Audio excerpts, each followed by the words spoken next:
So for the last few months, we've been running the LV6548 and it's performed flawlessly. It was easy to install and it's crazy powerful and super cheap. But I want to try out new inverters. And the first one I want to try is the new Growatt, and this does not require a battery. So we're going to connect a 2000 watt solar array to this inverter and try to power an air conditioner and my Tesla charger to see if that works. And imagine how cheap of a system we could build. All you need is cheap used solar panels, an inverter that doesn't require a battery, and you can charge a Tesla or run an air conditioner. So this is super exciting.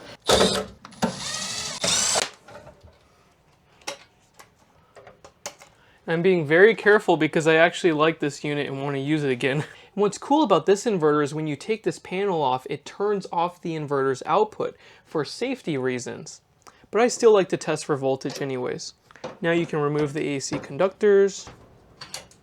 And to safely remove the battery, I'm going to disconnect this conductor from the bus bar. Because if I disconnect this cable first, you're going to have a live wire that could short with a massive battery bank. There is OCPD, but I would rather not risk it.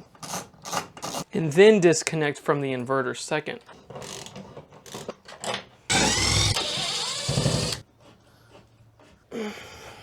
Oh my gosh! Look how small this thing is, you guys. All right, we need to put some new holes on the wall because this thing's tiny. How adorable is this thing?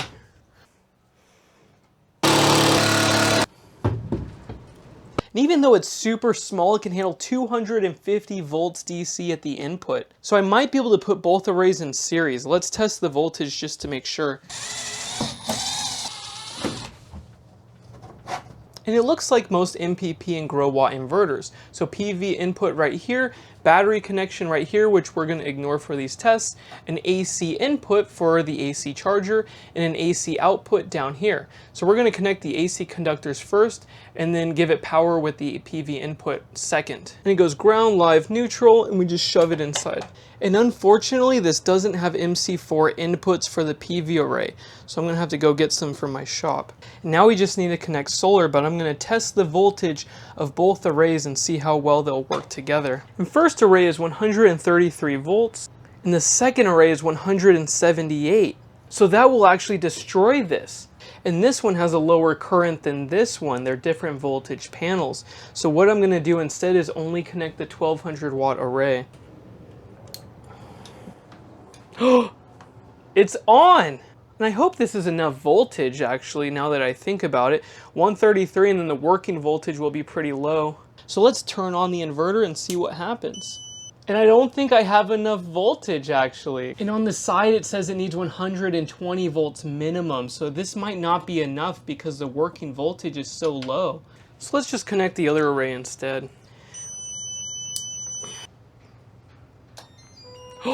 No way! It just turned on! Check it out! And the air conditioner just turned on too.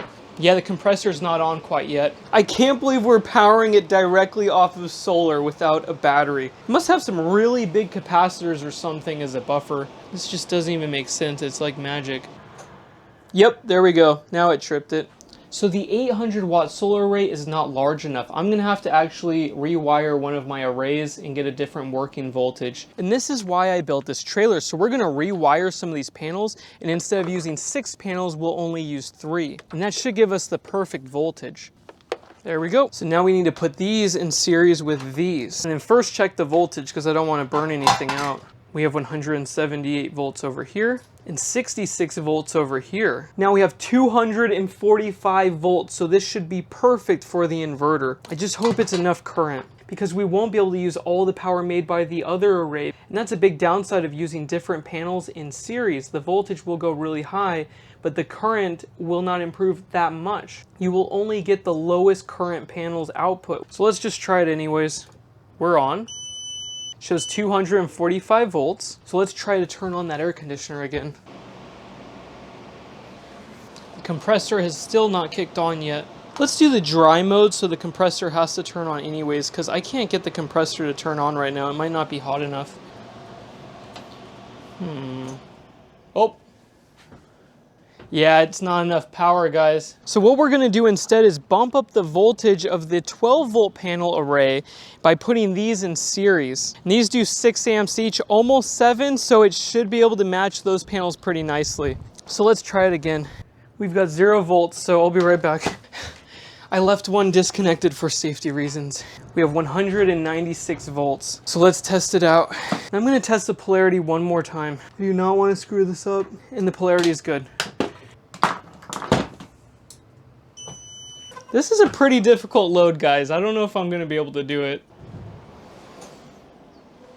Yeah, I just tripped the overcurrent protection. Darn it! Just thinking about the surge on that compressor, it's about 3,000 watts. So let's just test a normal load and see what happens, because we are demanding a lot from this thing. And I bet you could add a small battery to this system and it could probably power larger stuff no problem. Aw, darn. So right when it kicked into 700 watts, it was disconnected. You need a larger array for this system, guys. I don't think you can do it without a battery unless it's massive. And you have to have a perfect voltage range. You need to have it right at 250 volts. I don't know if it's worth it. You could even add a tiny battery to this thing and power almost anything. So let's hook up a battery and see how it works. We have a pre-charge resistor, and now the caps are charged. Very important at this voltage, by the way. Those sparks at 48 volts are insane. You can literally destroy the connector or the lug. All right, we should have power now. So let's turn on the inverter. And the battery's at 50 volts, so that looks good. Let's see how much power this array and this configuration with mismatched panels is actually producing, because it might be lower than what we think. This is actually a really nice interface. It shows everything. I prefer this one to the older Growatts. This is much nicer. So we have 168 volts coming in at 48 volts. That's at the battery. So we have only 5 amps at that voltage I mentioned a second ago. But we want to have 6 to 7 amps because the large panels over there are producing 7.5 amps. And that drastically reduces the power of our array. So 168 times 5 is 856 watts. And when we ran this, I saw a max wattage rating of 750 watts. So it's actually working as it's supposed to. You just need to have a massive solar array. I might have to make a second solar trailer with those same panels, and then I could turn on the air conditioner. So I might have to make a part 2, guys. I'm pretty tired right now, especially after rewiring that with those 3 panels. I need to charge up these batteries anyways, but yeah, let's run the air conditioner with batteries and see if it works. You could even use a lithium titanate battery, a small one, to handle the surge of this thing with this kind of inverter, and I bet you anything it would run just fine, and you can make a really small battery. And that is so cool. This is like a totally different kind of solar power system. You could have individual systems for running specific things like a well pump or whatever. So anyways, let's see if the compressor can turn on. Oh, there we go. And it actually works. It is super cold. So for the final test, I disconnected those 3 additional panels and ran it off of just the solar trailer to see if it can charge this battery bank, and it wouldn't. So it's very specific that it needs 120 volts working voltage, not voltage open circuit.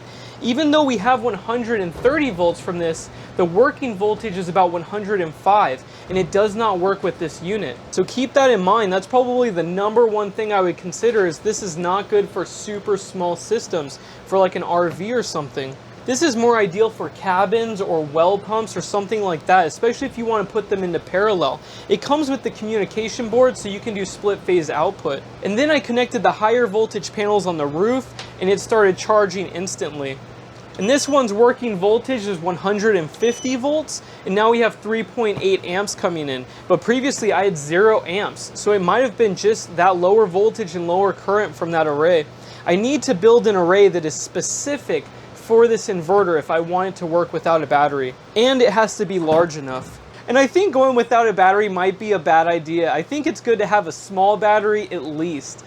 But yeah, for some specific applications, people are running well pumps off of these, air conditioners. You just have to have a properly sized and managed array. And we're gonna use this as my main system for the next month or so. I'm gonna put 100 kilowatt hours through it. And then with this array, we should be able to connect up the Renogy all-in-one system. That will be cool. And this is not as fancy as a screen as the MPP solar one, but this one shows a lot of information and it's easy to read. So I really like the new Growatt.